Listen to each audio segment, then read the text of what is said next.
So our research question was, how do students respond to one-to-one interventions with their own class teachers?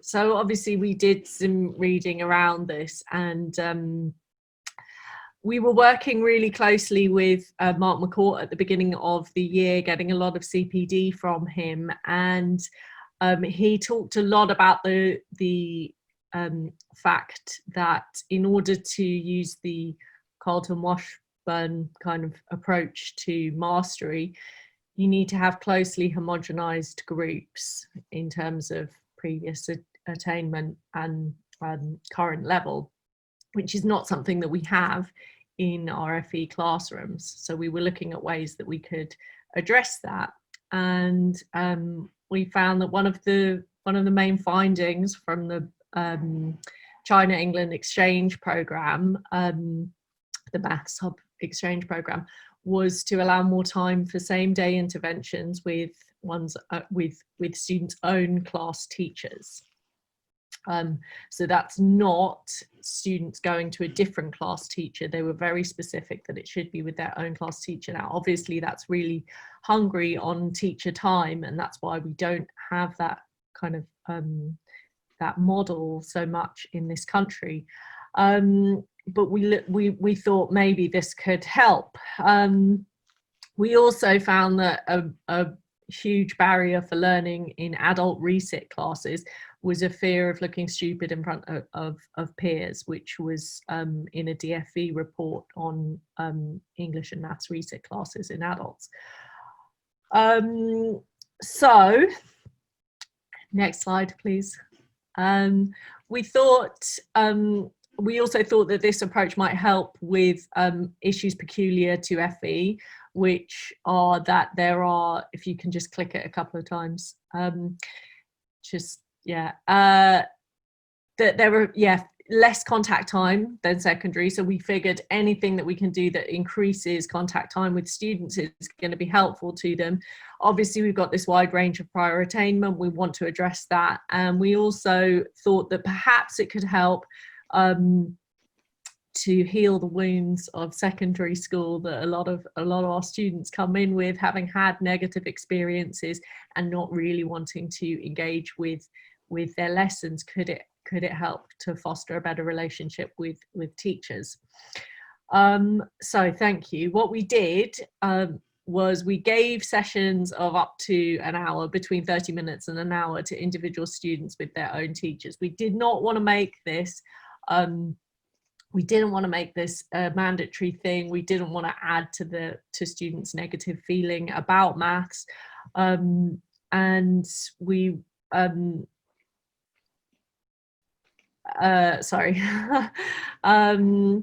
we didn't want to make it into a negative thing for students. We wanted to offer students that opportunity, and we were ready for the fact that lots of students might say no to this.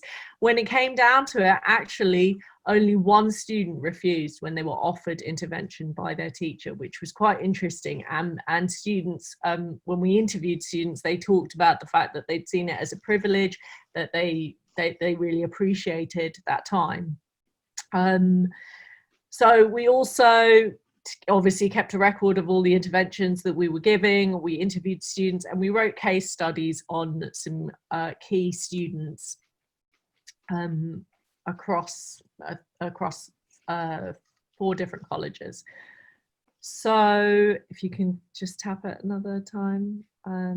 And yeah, following lockdown, obviously that kind of scuppered our plans towards the exam period, but we carried on giving intervention sessions, and we did it via Google Meets with shared screens, so just using voice only as per our college guidelines, and using shared screens, which was quite interesting, and it kind of gave rise to a few questions that we might look at further in the future. But basically, different teachers responded differently to that. So I was really, I think I was the only teacher who responded quite positively to that. I thought there were a lot of advantages of working in that way. And that was reflected in some students' responses as well. Some students talked about finding it less awkward than working with a teacher on their own in the classroom. There was also a massive advantage in that we were able to offer short interventions, and there wasn't so much kind of, if you're having somebody come physically in, it doesn't really make sense for them to only come in for 15 minutes, whereas online that was less of a barrier. So that was quite interesting, but really highlighted a need for more training about how to actually deliver those kinds of sessions and tools around that. So next slide, please. So how did students respond? Well, largely they responded really positively, and one of them, obviously, one of the main things that we were asking them about is how they felt about having these sessions with their own class teacher. Now, obviously, any comparison to having sessions with a different teacher can only be kind of taken with a pinch of salt, because they would, while they will have had experience of having sessions with different teachers, they may not have had experience, and lots of them didn't have experience of having one-to-one sessions with a different teacher. So that kind of, we had to bear that in mind, but they were really positive about it. One of the major things that came through in their responses was how they felt about the relationship with their teacher and how important that was to them. Now, loads of these students have had, a lot of different teachers in secondary school. So that might explain why they kind of prized that over, why they prized just having one teacher for these sessions. But this is a typical response from a student. I'll just give you a minute to read it.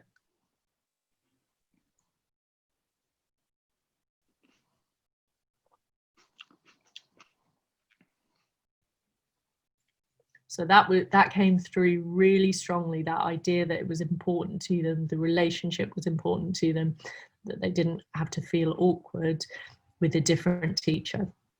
Another thing, on the next slide, please. Another thing that came through was the students talked about how confusing it was to work with different teachers in their approach to maths. So using different techniques, different methods, or just different teaching approaches. Students did not like that, and that came through quite strongly.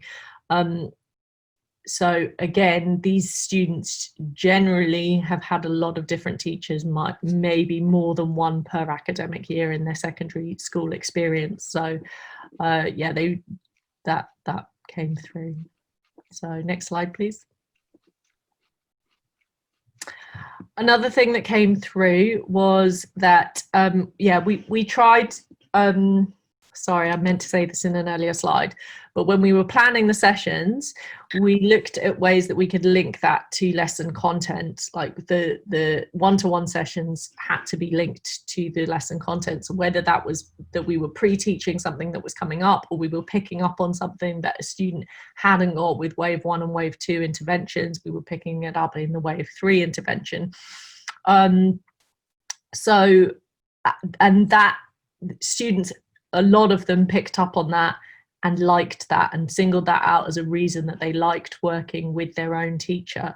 That it was there was a very clear link between what they were doing with their one-to-one sessions and what they were actually doing in the classroom.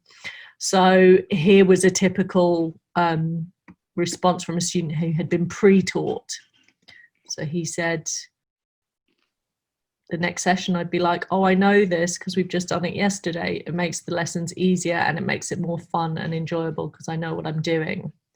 So that came through really strongly in the student response. Next slide, please, Joss. Overall, all students were really positive about their experience with one-to-one.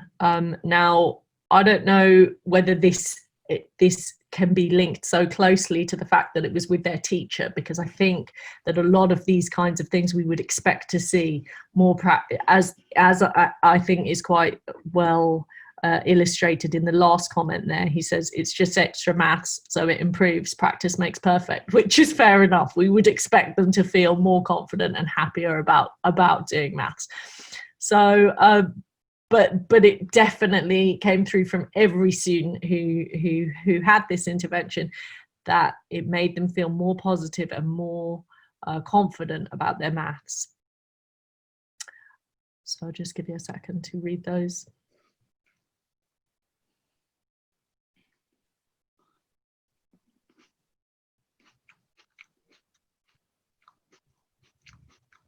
A lot of them also talked about, and this kind of goes back to that first point of the relationship being so central, a lot of them talked about appreciating the fact that it showed that their teacher cared about their progress. Having these sessions told them something about the quality of that relationship, which I thought was quite interesting, and maybe not something that they would get if they were just having, you know, almost being sent out to another teacher, being shipped out. I think that might be worth further investigation. So next slide, please. An unexpected effect of having these sessions was that students engaged much more with work outside of lessons. So they were much more likely to do homework outside of lessons if they had been given that homework in their one-to-one sessions. So students within class do homework at a rate of about 20 to 30%, and within one-to-one sessions it was above 90%. So what caused that? There were lots of reasons that students gave, so I'll give you a second just to read through those kind of responses.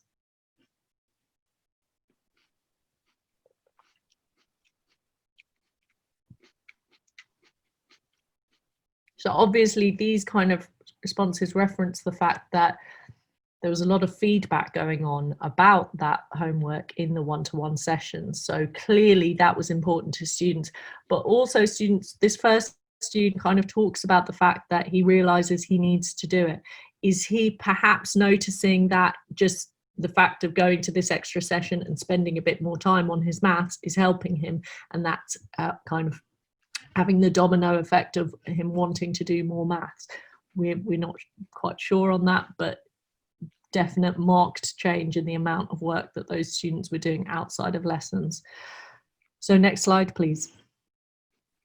So just to recap on those points that came out, there was a positive response from all students. They really appreciated having that pre-existing relationship already with their class teacher for the one-to-one sessions.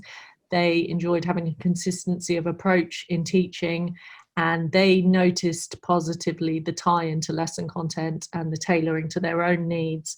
And not only within the one-to-one sessions, but also going back into the lesson, teachers talked about being able to target questions based on what they knew they'd done in the one-to-one sessions. So tie in the one-to-one sessions and in the lessons. Students definitely felt more confident in lessons following one-to-one interventions, and they were more willing to complete homework given in one-to-one sessions than in class. So that's important. These students that were in the one-to-one sessions were not then, you know, assiduously doing their homework that they'd been given in class. No, they were still not doing that homework. It was the homework that they were given in the one-to-one session. So maybe it's something to do with feeling that it's more tailored to them, or I mean, a few of them touched on this in their response, that they're not going to get away with not doing it because there's nowhere to hide. There's one person to do the homework, and if they've not done it, you know, it's going to be really clear. So next slide, please. So further questions for future research. We thought, could that consistency that is achieved in one-to-one sessions with the class teacher, could we replicate that with another adult by increasing communication between the class teacher and the second adult? Because we know that lots of colleges do offer one-to-one sessions with teaching assistants, with other second adults. So can we kind of increased communications there to replicate some of those positive responses. And could the benefit of a close relationship between the teacher and the student also be achieved with a teaching assistant or a second adult who supports in lessons and then gives one-to-one outside of lessons? So a lot of the time we have TAs in lessons and then it's a different TA who is offering one-to-one support. But if we could have more consistency across those, could that have a similar kind of an effect? Would small group sessions with the teacher work as effectively? So with all these questions, we're kind of thinking about sustainability, because obviously it's really expensive to have one-to-one sessions with a class teacher. So yeah, would it work as well with small groups? And could a change in approach to feedback influence participation in homework? So yeah, as many questions as we went in with, but we did answer the question of how they responded to one-to-one interventions, and that was resoundingly positively. Can I stop sharing, Naomi? Yes, you can. Thank you.